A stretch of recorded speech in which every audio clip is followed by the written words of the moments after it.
नींबू का जन्म हुआ था एक घने और पुराने आम के बगीचे में, जिसे लोग हरी धाम कहते थे। वह एक छोटे से पौधे पर जन्म लिया, जिसका नाम उसकी खासियत की वजह से उसके माँ बाप ने तीखा रखा था।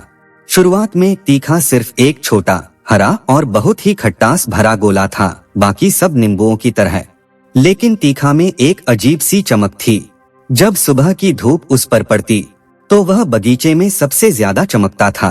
तीखा बड़ा हो रहा था और उसने देखा कि हरी धाम में सब नींबुओं की जिंदगी बहुत ही एक जैसी है। पौधे पर पकना, पेड़ से गिरना और फिर बाजार में बिक जाना। तीखा को यह साधारण जिंदगी मंजूर नहीं थी। उसके अंदर एक खुदगर्ज सपना था। वह दुनिया का सबसे ज्यादा पसंद किया जाने वाला और सबसे ज्यादा जरूरी नींबू बनना चाहता था। एक दिन एक तेजस्वी, बहुत ही ज्ञानी तितली उड़ते उड़ते हरी धाम आई। तीखा ने तितली से पूछा, तितली रानी, मैं कैसे सबसे खास बन सकता हूँ? तितली ने मुस्कुराकर जवाब दिया, तीखा, याद रखना, महत्व तुम्हारे आकार या रंग में नहीं, बल्कि तुम्हारी उपयोगिता में है।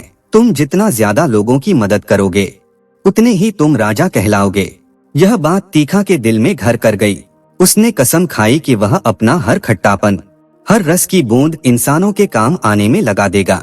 जब तीखा पूरी तरह से पक गया तो उसका रंग चमकीला पीला हो चुका था। उसके अंदर का रस इतना भर गया था कि वह हल्का सा दबाने पर भी हिलता था।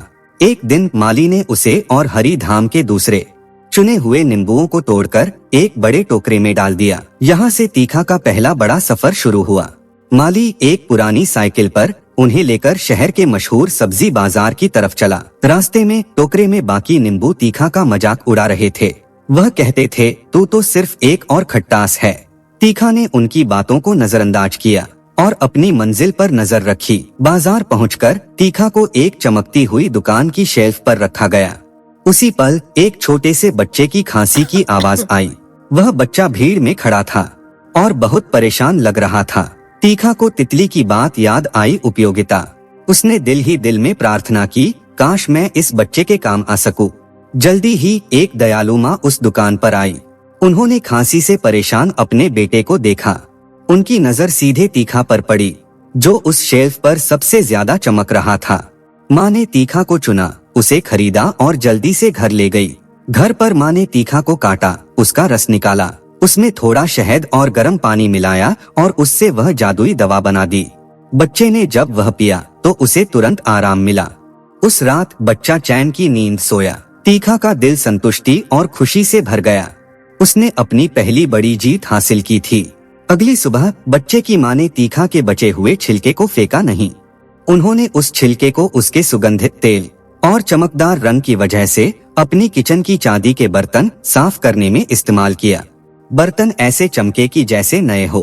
इस तरह तीखा ने अपने जीवन में पहली बार सफाई और चमक का काम भी किया। तीखा की कहानी उस बाजार से गुजरने वाले लोगों में फैल गई। लोग उसे नींबू राजा कहने लगे। हर कोई उस सबसे चमकदार, सबसे रसदार नींबू की तलाश में था। लेकिन हमेशा की तरह सफलता के साथ दुश्मन भी आते हैं। उसी बाजार के एक कोने में एक बुढ़ा, आलसी और नफरत से भरा प्यास बैठा था, जिसे कोई नहीं खरीदता था। प्याज तीखा की बढ़ती हुई शोहरत से जलता था। प्याज ने एक बुरी स्कीम बनाई। उसने चूहे के एक झुंड को घूस दी कि वह नींबू राजा को रात के अंधेरे में उठाकर कूड़ा घर में फेंक दे। जब तीखा आधी रात को अकेला था, चूहे उसकी तरफ बढ़े। लेकिन तीखा अब सिर्फ एक नींबू नहीं था, वह नींबू राजा था। जैसे ही चूहे उसके पास आए, तीखा ने अपनी आखिरी ताकत लगाकर अपने रस की एक तीखी बूंद एक चूहे की आंख में छिड़क दी। खट्टास से वह चूहा चिल्ला उठा और पूरा झुंड डर के मारे भाग गया। तीखा ने अपनी आत्मरक्षा में भी अपने खट्टे स्वाद का सही इस्तेमाल किया। इस घटना के बाद तीखा ने अपना आखिरी और सबसे जरूरी सफर शुरू किया। अगली शाम उसे एक बड़ी फैक्ट्री के मालिक ने खरीदा। यह फैक्ट्री अचार बनाने के लिए मशहूर थी।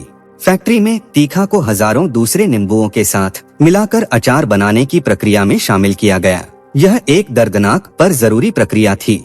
उसे काटा गया, नमक और मसालों के साथ मिलाया गया और धूप में सुखाया गया। जब यह प्रक्रिया पूरी हुई, तीखा अब नींबू राजा के अचार का एक जरूरी हिस्सा बन चुका था। वह अब सिर्फ एक पल का नींबू नहीं था, बल्कि अब वह महीनों, और सालों तक लोगों की थालियों का स्वाद बढ़ाने वाला था। उसका स्वाद अब सिर्फ खट्टापन नहीं था, बल्कि नमक, मसाले और धूप का एक अद्वितीय मिश्रण था। तीखा ने आखिरकार तितली की बात का गहरा मतलब समझा। सच्ची उपयोगिता का मतलब है खुद को पूरी तरह से समर्पित कर देना। आज भी जब लोग नींबू राजा अचार का स्वाद लेते हैं तो उन्हें उस चमकदार पीले नींबू की याद आती है जिसने अपनी छोटी सी जिंदगी को सेवा, साहस और स्वाद से भर दिया था। तीखा का शरीर तो बदल गया, पर उसकी अतृप्त आत्मा उस अचार के हर दाने में अमर हो गई। अंत में नींबू राजा हमेशा के लिए अमर हो गया। अगर आपको हमारी कहानी पसंद आए तो हमारे चैनल को लाइक करें, कमेंट करें, शेयर करें और हाँ, सब्सक्राइब करना ना भूले। फिर मिलेंगे नई कहानी के साथ। अलविदा।